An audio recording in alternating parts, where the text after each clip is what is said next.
여러분 안녕하십니까? 오늘 한 30대 남성이 서면 한복판에서 흉기 난동을 부리다 붙잡혔습니다. 지나가는 택시에 매달려 운전대를 빼앗고 기사를 위협까지 했는데요. 용감한 시민들과 출동한 경찰에 제압됐습니다. 윤파란 기자입니다. 부산 도심 한복판을 가로지르는 6차선 도로. 택시 보닛 위에 사람이 매달려 있습니다. 흉기를 든 이 남성은 운전석으로 밀고 들어가 가속 페달을 밟아댑니다. 추돌 사고가 이어지고 택시에서는 연기가 피어오릅니다. 놀란 시민들이 직접 나서 차량에 갇힌 택시 기사를 구조해냅니다.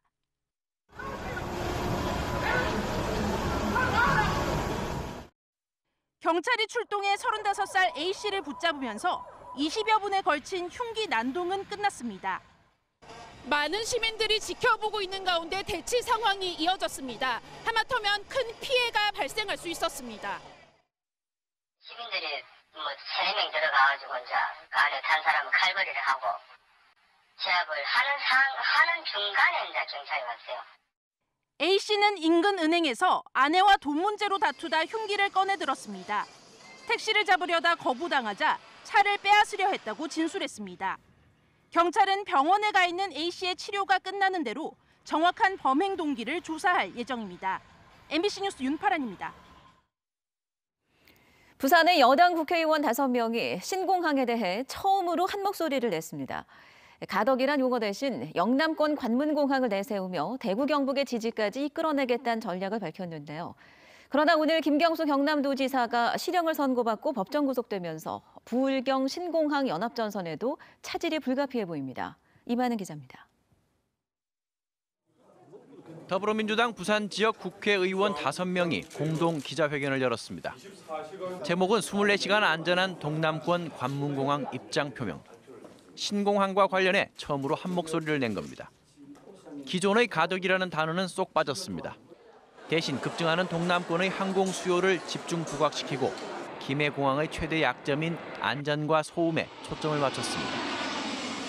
2002년 김해공항에서 발생한 중국 민항기 추락 참사에서 보듯이 공항 주위에 산들과 인접해 있고 이착륙을 위해서는 산과 아파트 사이를 근접 비행해야 되는 문제가 있습니다. 부산과 울산, 경남은 물론이고 대구, 경북의 지지까지 이끌어내 영남권 1,000만 인구를 끌어안자는 전략으로 풀이됩니다. 저가 항공에 적합한 김해공항의 짧은 활주로는 안전성에 문제가 있다고 지적했습니다. 또 항공기 소음 피해는 국토부 예상치인 2,700가구보다 10배가 넘는 3만 가구 이상이라고 주장했습니다. 동남권 관문공항은 수도권 중심 논리에서 벗어나 국가의 균형 발전과 백년 대계를 위한 중장기 전략으로 추진돼야 한다고 총리실과 국토교통부를 설득하기로 했습니다. 그동안의 이 문제를 차근차근 뭐가 잘못됐는지 일일이 다 밝혀야 되는데 시간이 좀 걸렸고 또 국토부 역시도 강력한 입장에서 이제는 자기들도 조금씩은 이해를 하기 시작했습니다. 그러나 김경수 경남도지사가 드루킹 재판에서 징역 2년을 선고받고 법정 구속되면서 신공항 추진을 위한 부울경 연합전선에도 차질이 불가피해졌습니다. 또 사업비 5조 7천억 원이 넘는 대구 통합공항 이전과 함께 역시 수조 원이 이르는 영남권 관문공항을 관철해내기는 쉽지 않아 보입니다. MBC 뉴스 이만흥입니다. 네, 김경수 경남도지사가 드루킹 사건으로 1심에서 법정 구속된 가운데 부울경 공동사업에 차질이 우려됩니다. 부산시는 이번 판결이 부산과 울산, 경남이 함께 추진하던 가덕 신공항 건설 사업을 비롯해 부산, 경남 항만고사 설립 등 경남과 협의한 각종 협력 사업에 영향을 줄 것으로 보고 대응 방안 마련에 부심하고 있습니다. 오거돈 시장은 자신의 페이스북에 글을 올려 김경수 지사를 믿는다, 잡은 손을 놓지 않겠다며 심경을 나타냈습니다. 하늘의 주유소로 불리는 공군 첫 공중급유기가 실전 배치됐습니다. 그동안은 최대 30분에 불과했던 작전 수행 시간이 이젠 1시간씩 늘어나면서 전략 공군의 면모를 갖추게 될 전망입니다. 류재민 기자입니다. 거대한 항공기가 김해공항으로 들어옵니다. 하늘의 주유소라 불리는 공중급유기 KC-330, 일명 시그너스입니다. 우리 공군의 첫 공중급유기가 한 달간의 정밀 검사를 마치고 실전 배치됐습니다. 연료 110톤을 F-15KN 10대, KF-16N 20대까지 공중에서 급유할 수 있습니다. 이 부분이 전투기에 기름을 넣는 붐이라는 장치입니다. 이 장치가 내려와 깔때기 역할을 해 1분에 승용차 80대를 주유할 수 있는 양의 기름을 공급합니다. 지난해 중국 정찰기가 우리 방공 식별구역을 7차례나 침범했고 일본 해상 초계기의 도발도 이어졌지만 지금까지 독도와 이어도에서의 작전 수행 시간은 최대 30분에 불과했습니다. 하지만 이제는 공중급유로 작전 시간이 지금의 4배로 늘어납니다. 공군 주력기의 작전 임무 시간이 크게 증가하여 독도와 이어도 등 카디즈 전역에서 효과적으로 작전 임무를 수행할 수 있게 되었습니다. 또 최대 300명과 화물 47톤을 실을 수 있어 해외 지원과 전략 공군의 면모도 갖추게 됩니다. 공군은 올해까지 공중급유기 3대를 추가 도입해 내년 7월까지 실전 배치할 계획입니다. MBC 뉴스 류잼리입니다. 부산신항 4부두가 2년여 만에 현대상선품으로 다시 돌아왔습니다. 이를 계기로 부산신항 터미널 재편, 이른바 항만 빅딜이 본격화될 것으로 보입니다. 박준호 기자입니다. 현대상선이 부산신항 4부두 운영권을 2년여 만에 되찾았습니다. 한국해양진흥공사와 함께 합작 회사를 설립한 뒤 재무적 투자자 와스카의 지분을 인수하는 겁니다. 매입 가격은 1,770억 원, 매각 가격 800억 원보다 2배 이상 비쌉니다. 잘못된 판단으로 헐값에 팔았고 비싼 값에 대산셈입니다. 최종 확보한 4부두 지분은 50%, 싱가포르 항만 운영사인 PSA도 50%여서 공동 운영이 불가피합니다. 다만 최고 경영자는 현대상선이 임명하기로 했습니다. 현대상선은 이번 공동 경영권 확보로 불합리한 하역 계약을 바꾸고 전용 터미널을 확보하는 등 경쟁력을 되찾을 것으로 기대하고 있습니다.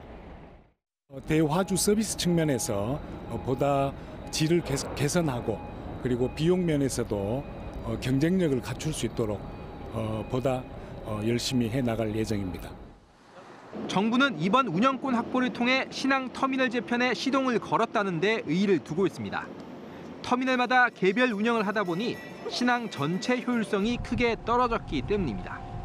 화물 유치를 위한 덤핑도 끊이지 않다 보니 트레일러 기사들은 값싼 운송료로 경제적 고통을 겪어왔습니다. 부산 신항 전체의 운영 체제를 보다 대형화하고 통합화하는 신호탄이다. 그런 점에서 큰 의미가 있습니다. 정부가 터미널 운영 재편의 속도를 높일 것으로 관측되는 가운데 항만 빅딜을 둘러싼 진통도 예상됩니다. MBC 뉴스 박준호입니다. 네, 얼마 전 정부의 트램 시범 사업에 전국에서 처음으로 부산 남구가 선정됐다는 소식 전해드렸죠. 이제 앞으로 3년 뒤면 본격적으로 운행될 예정인데요. 이 트램이 설치 비용도 적고 또 배터리로만 움직이기 때문에 친환경적이란 평가입니다. 송광모 기자입니다. 도로 위에 놓인 선로를 따라 움직이는 노면 전차 트램입니다. 내장된 배터리에서 동력을 전달하는 방식으로 전기선도 필요 없습니다. 한 번 충전에 35km 이상을 주행합니다. 소음, 매연이 없는 이 친환경 교통수단이 국내 최초로 부산에서 운행됩니다. 이른바 5-6도선으로 도시철도 2호선 경성대 부경대역에서 이기대 어기 삼거리까지 1.9km 구간을 달립니다.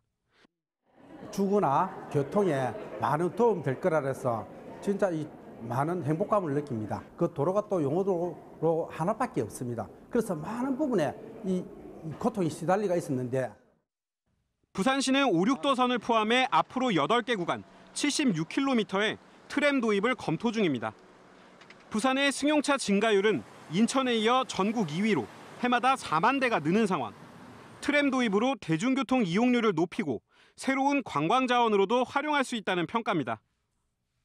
실증 사업이 1년이 끝나고 나면 아무런 이상 없고 뭐 예정대로 연구한 대로 다 된다 하면 부산 전체에 또 전국적으로 또 세계 수출도 하는 전진기지가 될 수 있는 입장입니다.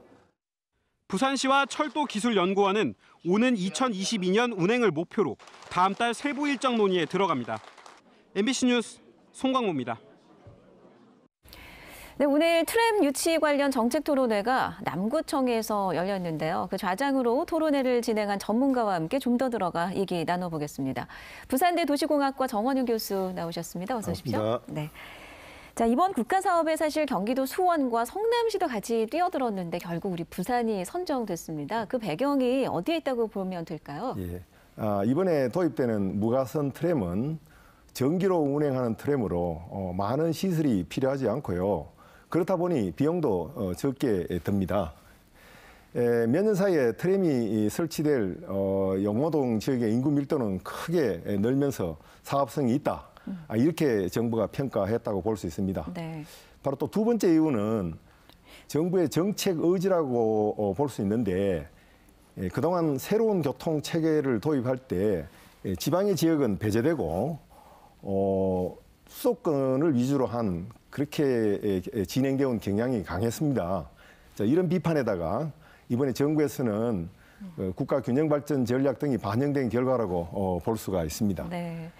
아직 기억하시는 분들이 계실까요? 부산에도 50년 전까지는 전차가 다녔는데 당시에는 차량 흐름에 방해가 된다해서 없앴었죠. 근데 네. 이제 다시 이 트램이 주목받는 이유가 어디에 있을까요?